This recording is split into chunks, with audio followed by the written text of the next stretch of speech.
Now, what are the, when you say there it seems to be a correlation, I mean, statistically, what's the deviation from randomness that someone focusing on having more ones would happen? Is it like 2 to 1 randomness, or is it a 10 billion to 1, or?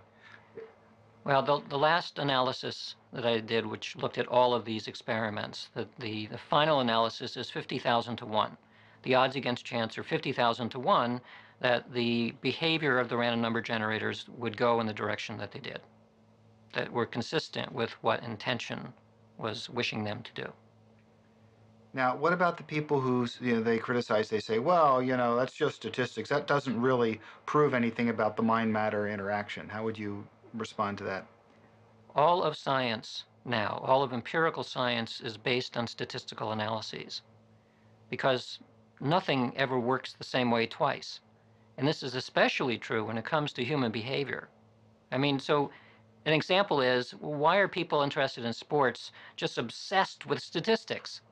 Because human behavior is variable. So when we look at a good baseball player and they have say, a 400 hitting average, that's incredible.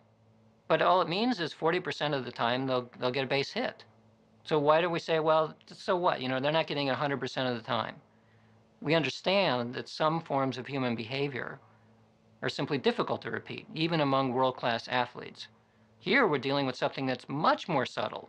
We're dealing with a direct mind-matter interaction. And so you're not going to see it 100% of the time. And as soon as that's the case, you have to deal with statistics. Statistical arguments are used everywhere in science.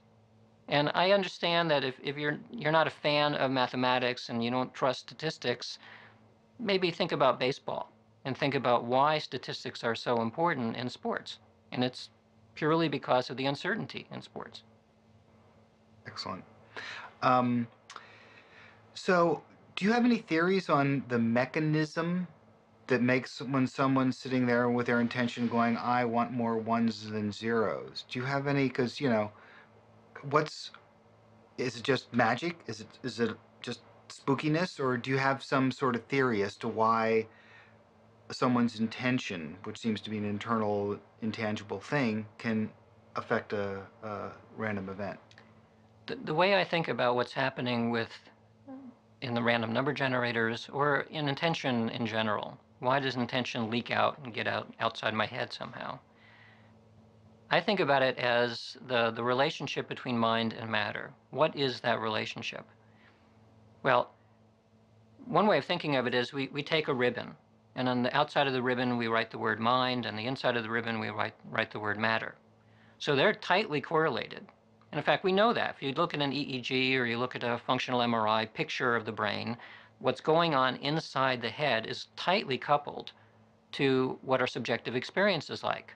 So it's like this ribbon. If you shake the ribbon, the mind and matter will kind of shake together. So they're related in some strong way. But since they're two sides of the ribbon, it's not the same thing. They're two sides, and they can't interpenetrate somehow. So where does the mind and matter connect?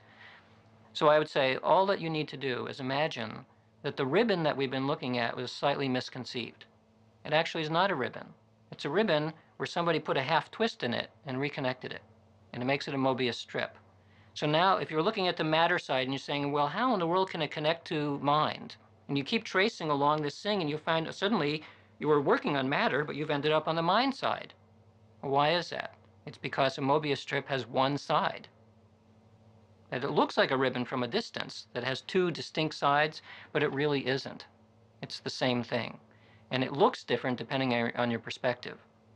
So when my mind is thinking about a random number generator, the mind and matter on the subjective side are actually the same thing.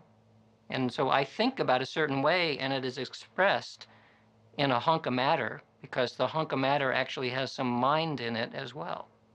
But we don't see that. We see our own mind very clearly because of our perspective on it.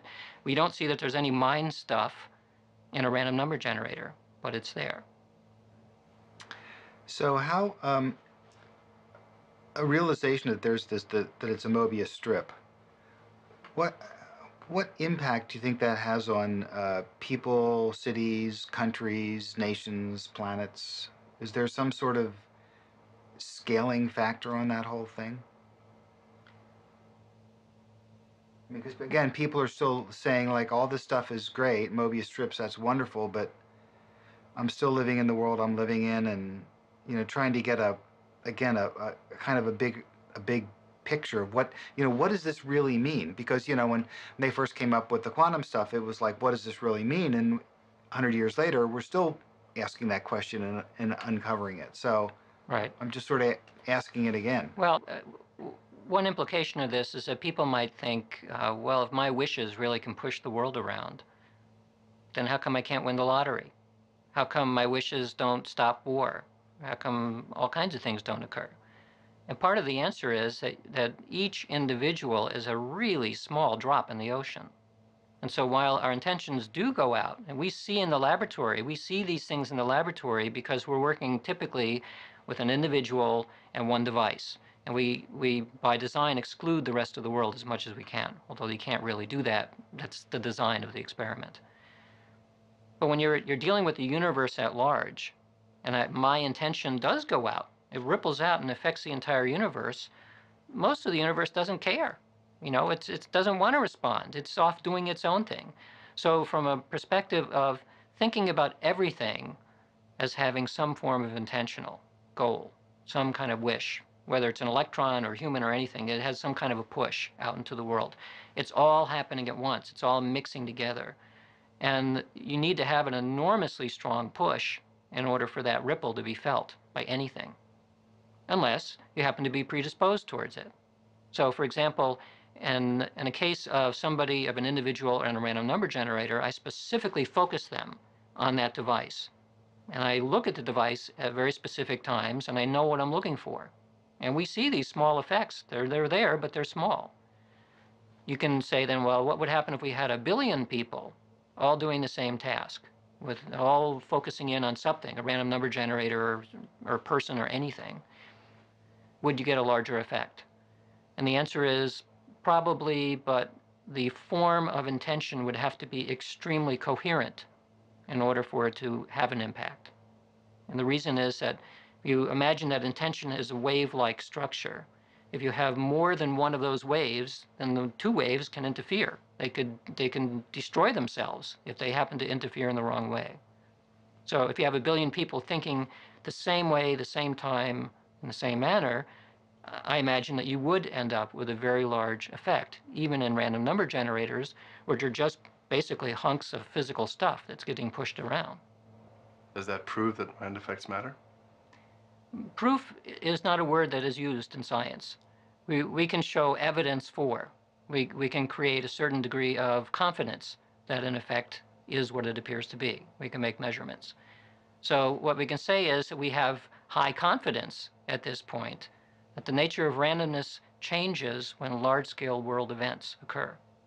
It's not clear what it proves yet, because it's not even entirely clear what the proof would be of, other than somehow mind and matter are connected or reflect each other is probably a better way of putting it. Oh, I think the mathematics for chaos theory and complexity theory are very solid. Is it a new wacky idea?